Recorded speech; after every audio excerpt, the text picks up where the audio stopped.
আসসালামু আলাইকুম সবাইকে অনেক অনেক স্বাগতম জানাচ্ছি হালকেনস্টাইন ইনফিনিটি স্কুলে। খুব গুরুত্বপূর্ণ একটা ভিডিও নিয়ে হাজির হয়েছি। আজকে আমি শেয়ার করব আমি কিভাবে প্রতিদিন আমার একাডেমিক লাইফে কিভাবে 10 থেকে 12 ঘন্টা করে পড়তাম। এর চেয়েও অনেক বেশি পড়তাম অনেক সময়। 16-17 ঘন্টা করেও আমি পড়ছি, 18 ঘন্টাও পড়ছি। তো এটা আসলে পসিবল হয় কেন? এটা আসলে আমি আমার অ্যাডমিশন লাইফের কথা বলতেছি, নট মানে এসএসসি, বা আমি যেহেতু তোমাদের এসএসসির জন্য ভিডিওটা বানাচ্ছি, বা এইচএসসির নিচের লেভেল যারা, তোমাদের জন্য ভিডিওটা বানাচ্ছি। তোমাদের কাছে শুনতে অবাক মনে হতে পারে, অনেকে হয়তো বা 10 থেকে 12 ঘন্টা এতক্ষণ ধরে কখনোই বসে থাকো নাই পড়ার টেবিলে।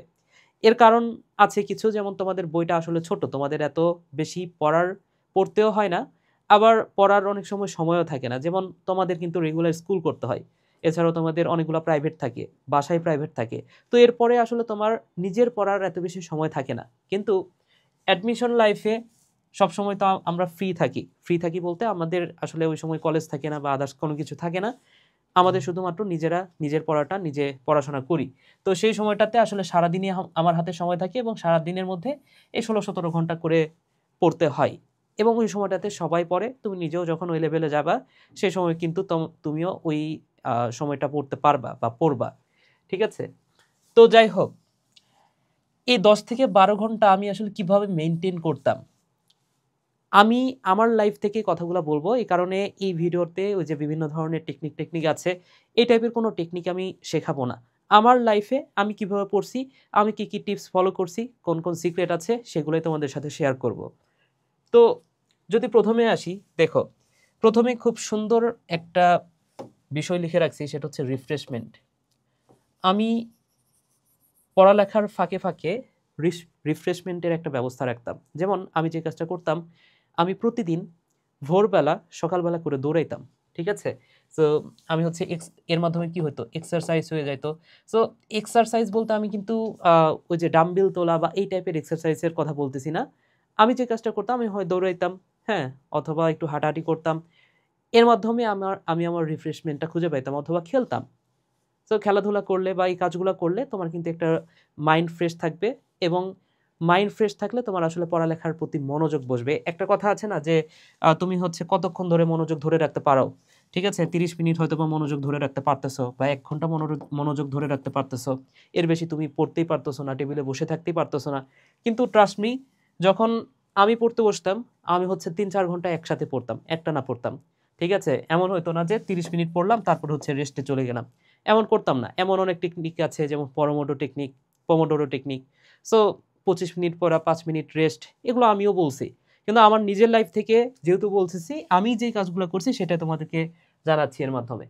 সো রিফ্রেশমেন্টের জন্য আমি আলাদাভাবে একটা সময় রাখতাম। ইভেন আমার মনে আছে, আমি যখন বিভিন্ন ধরনের পরীক্ষা থাকতো, অ্যাডমিশন পরীক্ষা, লাইফের সবচেয়ে গুরুত্বপূর্ণ পরীক্ষা, কিন্তু এই পরীক্ষার দিনগুলোতেও আমি সকালবেলা করে দৌড়াইতাম, হাঁটাহাঁটি করতাম, মাইন্ডটা জাস্ট ফ্রেশ রাখার জন্য।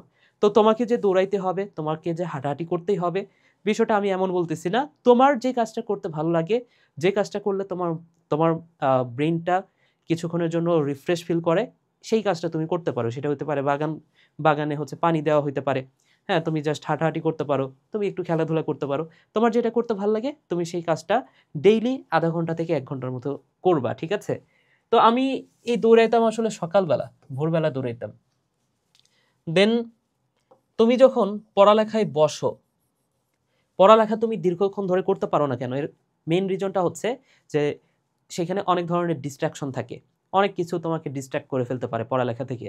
তো একটু চিন্তা করো তো ভাইয়া, যে কোন জিনিসগুলো তোমাকে আসলে পড়ালেখা থেকে ডিস্ট্রাক্ট করে। যেমন তোমার হাতের ফোনটা, পড়তেছো, হঠাৎ করে একটা নোটিফিকেশন আসলো, তুমি ফোনে ঢুকে গেলা, জাস্ট স্ক্রল করতেছো, দেন তুমি হঠাৎ করে দেখতেছো যে 3-4 ঘন্টা চলে গেছে অলরেডি। তো এই ঘটনাটা রেগুলারই হয়, তাই না? তো তুমি যে কাজটা করতে পারো, তুমি ফোনটা নাও, ফোনটা নেওয়ার পরে তোমার যদি কোনো কাজ থাকে সেই কাজটা তুমি কমপ্লিট করো দ্রুত। করার পরে ফোনটা প্রয়োজন হচ্ছে লক করে রাখো, তোমার বাসায় কাউকে দিয়ে দাও, বাবা মার কাছে জমা রাখো যতক্ষণ তুমি পড়ালেখা করবা। ঠিক আছে? অথবা টোটালি সাইলেন্ট করে তুমি ঘরের অন্য একটা কর্নারে রেখে দাও। এবং তোমার বাবা মা যদি দূরে থাকে, তুমি যদি মেসে থাকো, সেই ক্ষেত্রে বাবা মাকে ফোন করে বলতে পারো যে এখন আমি পড়ালেখা করব, এই সময়টাতে আমাকে যাতে কেউ কল না দেয়। ঠিক আছে? বা ওনারা যাতে কল না দেয়, এই কাজটা করতে পারো। তাহলে এই যে ডিস্ট্রাকশন, ফোনের যে ডিস্ট্রাকশনটা, এইটা হচ্ছে মেইন ডিস্ট্রাকশন, এবং এইটাকে তুমি হচ্ছে ওভারকাম করতে পারো। এই যে কথাটা বললাম, আমি যে কাজটা করতাম, আমি ডিরেক্ট, আমার কাছে ফোনই ছিল না, ঠিক আছে, আমার কাছে অ্যান্ড্রয়েড ছিল, মানে অ্যাডমিশন লাইফের কথা বলতেছি, যখন আমার কাছে অ্যান্ড্রয়েড ছিল, আমার মনে হচ্ছে যে এটা আমাকে ডিস্ট্র্যাক্ট করতেছে, আমি টোটালটাই বাসাতে দিয়ে দিছি। আমি যেহেতু মেসে থাকতাম, আমি হচ্ছে বাসাতে টোটালটাই দিয়ে দিছি, এবং আমার ফোনে জাস্ট আমার কাছে একটা বাটন ফোন ছিল, এই বাটন ফোনটাই আমি চালাইতাম। তার মানে কি, ফোনের ডিস্ট্রাকশন থেকে আমি টোটালটাই দূরে ছিলাম। দেন আরও যেই ডিস্ট্রাকশনগুলো ক্রিয়েট হতে পারে, তুমি যখন পড়ালেখা করো সেই সময়টাতে তো তোমার ব্রেনের এনার্জি লস হয়, তাই না? তো তুমি একটু পড়ার পরেই দেখবা যে তোমার তৃষ্ণা লাগতেছে, ক্ষুধা লাগতেছে। তো তুমি যে কাজটা করতে পারো, তুমি হচ্ছে পানি, পানি, দেন কিছু হালকা নাস্তা তোমার টেবিলের কাছে রাখতে পারো, যাতে ক্ষুধা লাগলে অন্তত তুমি সেই খাইতে পারো, তোমার যাতে টেবিল থেকে না উঠতে হয়। আমি একটা বিষয় মাথায় রাখতাম, সেটা হচ্ছে আমি যাই করি টেবিল থেকে উঠবো না। আমি না পড়লেও, আমি যদি একটু রেস্টেরও দরকার হয়, টেবিলে একটু শুয়ে থাকলাম, টেবিলে একটু মাথা হেলান দিয়ে বসে থাকলাম, হ্যাঁ, বা একটু চোখ বন্ধ করে বসে থাকলাম, কিন্তু আমি টেবিল থেকে উঠবো না। জাস্ট এই একটা বিষয় আমি ফলো করতাম, ঠিক আছে? যদি খুবই অসুবিধা না হয়, ওয়াশরুমে যাওয়ার প্রয়োজন না হলে আমি উঠতাম না, হ্যাঁ, বা আমার যখন পড়াটা শেষ হতো সেই সময়টাতে আমি উঠতাম। ওকে, দেন তোমরা যেই কাজটা করতে চাও, তোমরা হচ্ছে একবারেই মনে করো যে আমি আজকে থেকে 10 থেকে 12 ঘন্টা করে পড়বো, হ্যাঁ, একদিনেই ধরে নাও যে তুমি হচ্ছে 10 তলা একটা বিল্ডিং দিয়ে দিতে চাও। এটা কি সম্ভব? না। তুমি যদি 10 তলা একটা বিল্ডিং তৈরি করতে চাও, তোমার কি করতে হবে? ফার্স্টে প্রথম 1 তলা তৈরি করতে হবে, 2 তলা, 3 তলা, 4 তলা, এইভাবে না তুমি একসময় 10 তলায় পৌঁছাবা। তো তুমি দিনে পড়ালেখা করো 2 ঘন্টা করে প্রতিদিন। তুমি যদি এখন বলো যে কাল থেকে আমি 12 ঘন্টা করে পড়বো, সেটা কি সম্ভব? না। তো আমি যে কাজটা করতাম, ধরে নাও যে আমি প্রতিদিন 5 ঘন্টা করে পড়তেছি। তো আমি দেখতেছি যে আমার সামনে এক্সাম আছে, আমার আরও টাইমটা বাড়ানো উচিত, ডিউরেশনটা বাড়ানো উচিত। তো আমি যে কাজটা করতাম, প্রতিদিন যেহেতু 5 ঘন্টা করে পড়তেছি, আমি কাল কাল চেষ্টা করতাম যে 5 ঘন্টা 30 মিনিট পড়ার। এবার 5 ঘন্টা 30 মিনিট 2 দিন পড়লাম। দেন আমি চেষ্টা করতাম যে 6 ঘন্টা পড়ার। হ্যাঁ, 6 ঘন্টা পড়লাম। ঠিক আছে? সো 6 ঘন্টা 2 দিন পড়লাম। পড়ার পরে যখন আমি এটার সাথে অভ্যস্ত হয়ে গেলাম, দেন আমি আরও 1 ঘন্টা টাইম বাড়ায় দিলাম। তাহলে এই যে 7 ঘন্টা করে আমি পড়তেছি পরের দিন থেকে। এভাবে আস্তে, আস্তে আমি যাইতাম। হ্যাঁ, আমি একবারে চলে যাওয়ার চেষ্টা করতাম না। একবারে হচ্ছে একদিন 10 ঘন্টা পড়লাম, একদিন 2 ঘন্টা পড়লাম। এমন করতাম না। তো এই বিষয়টা একটু মাথায় রেখো। ঠিক আছে? প্রেয়ার, প্রত্যেক মুসলমান অথবা অন্য ধর্মাবলম্বী যারা আছো, প্রত্যেকের জন্য এটা দায়িত্ব। দেখো, প্রেয়ারের মধ্যে আমরা কি করি? আমরা যারা মুসলমান ধর্মের আছি, প্রেয়ার আমরা হচ্ছে যখন নামাজ পড়ি, নামাজের শেষে দোয়া করি, তাই না? সো দোয়ার মধ্যে তো কিছু চাই। সো এই দোয়ার মধ্যে, চাওয়ার মধ্যে তুমি এমন কিছু একটা রাখবা যেটা তোমার পড়ালেখার সাথে সংশ্লিষ্ট। ধরে নাও যে তুমি হচ্ছে বুয়েটে চান্স পেতে চাও। তো দোয়ার মধ্যে প্রতিদিন এই কথাটা তুমি হচ্ছে রাখতে পারো যে আচ্ছা, আমাকে আল্লাহ আমাকে বুয়েটে চান্স দেওয়াই দাও। ঠিক আছে? বা মেডিকেলে আমি পড়তে চাই, মেডিকেলে যাতে আমার চান্স হয়। তো এই জিনিসটা না তোমার মনোবল বাড়ায় দিবে। এই জিনিসটা তোমার মোটিভেশন হিসেবে কাজ করবে। তুমি প্রতিদিন যখন একটা ব্রেনকে এই এই আপডেটটা দিচ্ছ যে হ্যাঁ, আমি মেডিকেলে চান্স পাইতে চাই, বা আমি বুয়েটে চান্স পাইতে চাই, আমি ঢাকা ইউনিভার্সিটিতে চান্স পাইতে চাই, তোমার ব্রেন ওই জিনিসটাকে খুব ইম্পর্ট্যান্স দেয় সবসময়। ঠিক আছে? যেটা তুমি ব্রেনকে প্রতিদিন বুঝাবা, ব্রেন ওইটার উপর এনার্জি খরচ করতে চায়। তো প্রতিদিন তুমি দোয়ার মধ্যে এই কথাগুলো বলবা, দেখবা যে তোমার পড়ালেখার গতি একদিন বাড়তেছে না, 2 দিন বাড়তেছে না, তৃতীয় দিন থেকে দেখবা যে তুমি অনেক ভালো মতো, অনেক দীর্ঘ সময় ধরে পড়তে পারতেছো। তোমার একটা মোটিভেটেড হয়ে কাজ করতে পারতেছো। ওকে? সো প্রেয়ার তোমার অবশ্যই রাখতে হবে, ঠিক আছে? এবং প্রেয়ার তো আসলে মুসলমান হিসেবে বা অন্যান্য ধর্মাবলম্বী যারা আছো, সেটা তো রেগুলার করতেই হবে, তাই না? আচ্ছা, দেন আমার কিছু স্পেশাল টিপস আছে যেটা শুধুমাত্র আমিই ফলো করতাম, অন্য কেউ হয়তো বা এটা ফলো করতো না। তো এটা এই কারণে স্পেশাল, এই টিপসগুলো হয়তো বা তোমার কাজে লাগতেও পারে, আমার নাও লাগতে পারে। এই কাজগুলো অবশ্যই সবারই করতে হবে, কিন্তু এইখানে যেটা বলতেছি সেটা শুধুমাত্র একান্তই আমার। তো তোমরা এই কাজগুলা 2-1 দিন ট্রাই করে দেখতে পারো, তোমাদের কাছে ভালো লাগতে পারে। দেন তুমি হচ্ছে চাইলে এগুলো ফলো করতে পারো। আচ্ছা, প্রথমটা হচ্ছে মোটিভেশন।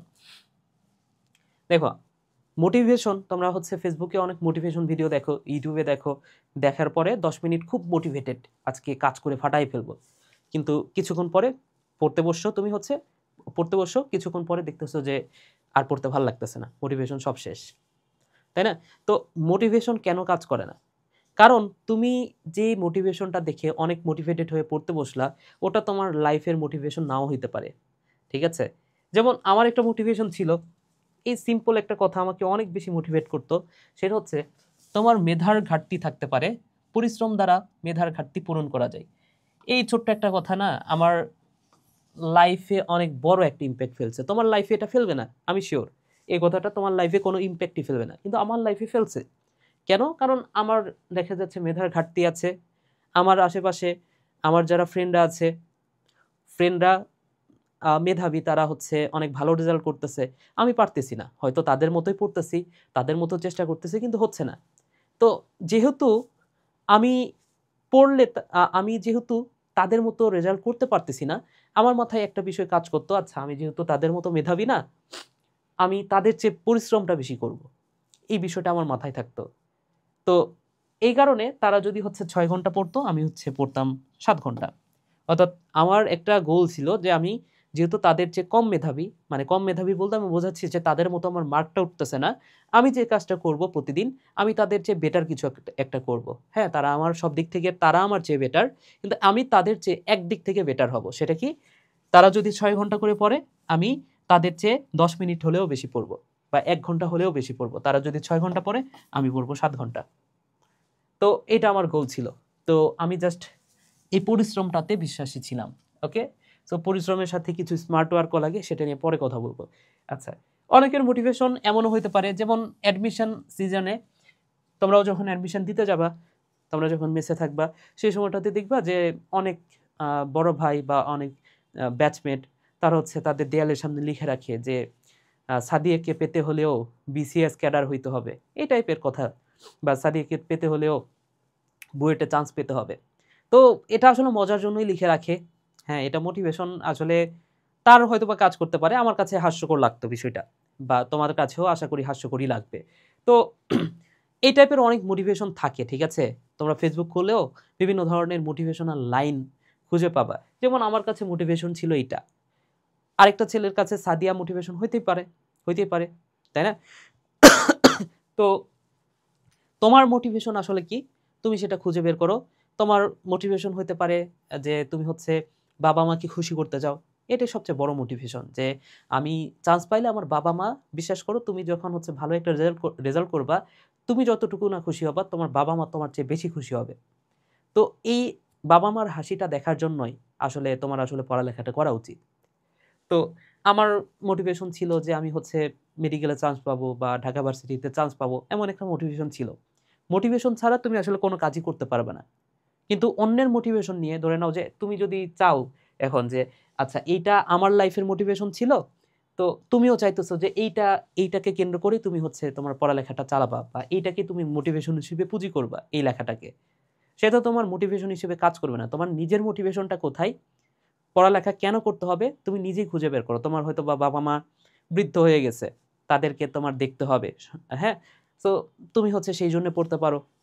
তোমার হয়তোবা কোনো একটা গোল আছে, হ্যাঁ, তুমি একটা কোনো বিষয় নিয়ে কাজ করতে চাও, তার জন্য তোমার ভার্সিটি দরকার, তো বা পড়ালেখা করা দরকার, সেটা তোমার মোটিভেশন হতে পারে। তো তোমার মোটিভেশন কি, এটা তুমি নিজে ঠিক করো। ঠিক আছে ভাইয়া? আচ্ছা, দেন আমার ক্ষেত্রে যে বিষয়টা ছিল টাইম, অনেকে হয়তোবা তোমাদেরকে এই কথা বলবে যে তোমরা হচ্ছে খুব ভোরে ঘুম থেকে ওঠো এবং ভোরে পড়তে বসো, ঠিক আছে? কিন্তু আমার এটা সত্য কথা যে ভোরে পড়লে, তুমি ভোরে যে পড়াটা পড়বা, সেটা আসলে তোমার ব্রেইনে বেশিক্ষণ লং লাস্টিং হবে। কিন্তু আমার না ভোরে ঘুম থেকে সেভাবে উঠে পড়তে বসতে মন চাইতো না আরকি। ঠিক আছে? তো আমি যে কাজটা করতাম, আমি হচ্ছে রাত জেগে পড়তাম। তো রাত জেগে পড়ার বেশ কিছু কারণ আছে। সেটা হচ্ছে আমি কোনো ধরনের ডিস্ট্রাকশন পছন্দ করতাম না, বা কোনো ধরনের কোলাহল পছন্দ করতাম না। যেহেতু দিনের বেলা অনেক বেশি কোলাহল থাকে, আমি রাতের বেলা পড়তাম এই কারণে। রাতের বেলা পরিবেশটা শান্ত থাকে, পরিবেশটা ঠান্ডা থাকে। এই সময়টাতে আমি সারারাত ধরে পড়ালেখা করতাম, এবং যখন সারারাত পড়ার পরে যখন ফজর হইতো, ফজরের নামাজ পড়ে আমি জাস্ট ঘুম দিতাম। ঘুম থেকে উঠতাম হয়তো ১০টা-১১টার দিকে। দেন তারপরে আবার পড়াটা স্টার্ট করতাম। ঠিক আছে?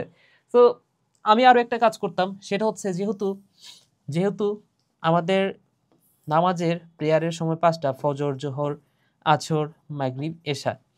তো এরপরে তো সারা রাত আবার পড়ে আছে, সারা রাত থেকে আবারও ফজর। তো এই যে দিন, এই দিনটাকে আমি আসলে ভাগ করতাম যে কোন সময়টাতে আমি পড়ালেখা করব। তো এই যে দেখো, এশার পর থেকে ফজর পর্যন্ত, হ্যাঁ, মাগরিবের পর থেকে এশা পর্যন্ত, এই যে এই হিউজ একটা টাইম, আমি চেষ্টা করতাম যে এই হিউজ একটা টাইমকে কাজে লাগানোর। দেন বাকি দিনের এই যে এই অংশটুকু ধরে নাও যে আমি ঘুমালাম, হ্যাঁ, বাকি এই সময়টার মধ্যেও কিছু সময় আমি পড়ালেখার পেছনে কাজে লাগাইতাম। হ্যাঁ, তো তোমরা যারা ছোট ক্লাসের আছো, তোমাদের স্কুল কলেজ করতে হয়, যেহেতু স্কুল কলেজ করতে হয়, তোমার আসলে রাতের পড়াটা হয়তো বা ঠিক হবে না। ঠিক হইলেও 12টার মধ্যে তোমার ঘুমিয়ে যাওয়া উচিত, সকালে যেহেতু তোমার স্কুল। তো সেইভাবে তুমি তোমার রুটিনটা সাজাবা, এবং দিনের বেলা পড়লেও খুব বেশি সমস্যা নাই। দেখো, ফজরের পর থেকেও তুমি যদি পড়ো, তুমি খুব ভোরে ঘুম থেকে উঠবা। তুমি যদি রাত না জাগতে পারো, সেক্ষেত্রে ভোরে ঘুম থেকে উঠবা এবং ফজরের পর থেকে পড়াশোনা করবা। ফজরের পরেও কিন্তু তোমার একটা সুন্দর পরিবেশ থাকে এবং এই সময় কিন্তু কোনো ধরনের কোলাহল থাকে না। তো এই বিষয়টা একটু মাথায় রেখো যে টাইমটা এমনভাবে ঠিক করো যেই সময়টাতে আসলে বড় একটা সময় তুমি পড়ালেখার পেছনে লাগাবা, যে সময়টাতে কোলাহল থাকে না। সো সেটা হইতে পারে হয় ফজরের পরে অথবা রাতে। ঠিক আছে, এই দুইটার সময় তুমি সিলেক্ট করো লং টাইম ধরে পড়ার জন্য। আচ্ছা, এরপরে আসো আরও কিছু স্পেশাল টিপস। সেটা হচ্ছে যে এটা হয়তো বা অন্য কারোর সাথে মিলবে না। আমি যেই কাজটা করতাম, আমি প্রচুর পরিমাণ চা কফি আমার টেবিলের সামনে রাখতাম এবং এই চা কফি আমি খাইতাম চিনি ছাড়া। চিনি ছাড়া। তো এটা হয়তো বা অনেকের কাছে হাস্যকর মনে হতে পারে, কিন্তু আমি যখন চা কফি খাইতাম, আমার আলাদা লেভেলের একটা এনার্জি ফিল করতাম। আমার মধ্যে একটা এনার্জি আসতো, আমি পড়ালেখাটাই বেশি মনোযোগ দিতে পারতাম। ঠিক আছে, তো এটা তুমি একটু ট্রাই করতে পারো, চা কফি খাবা চিনি ছাড়া। ঠিক আছে, খাইলে দেখবা যে তোমার ধরে নাও ঘুম ঘুম ঘুম ধরতেছে বা পড়তে মন চাইতেছে না, খেয়ে দেখবা যে হঠাৎ করে চাঙ্গা হয়ে গেছো তুমি। আচ্ছা, দেন দেন আচ্ছা, রিফ্রেশমেন্টের কথা তো আগে বলছি, যে এক্সারসাইজ যেটা, এটা তো রিফ্রেশমেন্টের মধ্যে বলেই ফেলছি। ঠিক আছে, তো এটা আমি অন্যদের চেয়ে স্পেশাল এই কাজটা করতাম। আমার মেসে হয়তো বা আমি যেখানে থাকতাম, আমার আশেপাশে হয়তো বা সবাই এই রিফ্রেশমেন্টের পেছনে বা এক্সারসাইজে খুব বেশি সময় দিত না, আমি দিতাম। এটা আমার মাইন্ডটা ফ্রেশ রাখতো, এই কারণেই দিতাম, আমি রেগুলার দিতাম। ঠিক আছে, বিশেষ করে আমার মেসের পাশে পদ্মার পাড় ছিল, পদ্মার নদী ছিল। সো পদ্মার নদীতে যখন মানে ঘুমানোর আগে, যেহেতু রাত জেগে পড়তাম, খুব ভোরবেলা আমি হচ্ছে ফজরের নামাজ পড়ার পরপরই আধা ঘন্টার জন্য একটা দৌড় দিয়ে এসে ঘুম দিতাম। ঘুমটাও ভালো হইতো, ঘুম থেকে ওঠার পরে পড়তে বসলে সেই সময়টাতে মনোযোগটাও বেশি পাইতাম। আচ্ছা, তাহলে এই কাজগুলো আমি করতাম। দেখো তো এর মধ্যে তুমি কোনো কাজ করো কিনা, আর যে কাজগুলো তুমি করো না, এর মধ্যে কোনো একটা কাজ তোমার ভালো লাগছে কিনা সেটা কমেন্টে জানাও। ভিডিওটা এখানে শেষ করছি। তুমি দিনে কত ঘন্টা পড়ো সেটা আমাকে জানাও, এবং তোমার আসলে ভিডিওটা উপকারে এসেছে কিনা সেটাও আমাকে জানাইতে পারো। আর কোন টপিকে ভিডিও চাচ্ছ সেটাও আমাকে বলতে পারো। সবাই ভালো থাকো, সুস্থ থাকো, টাটা।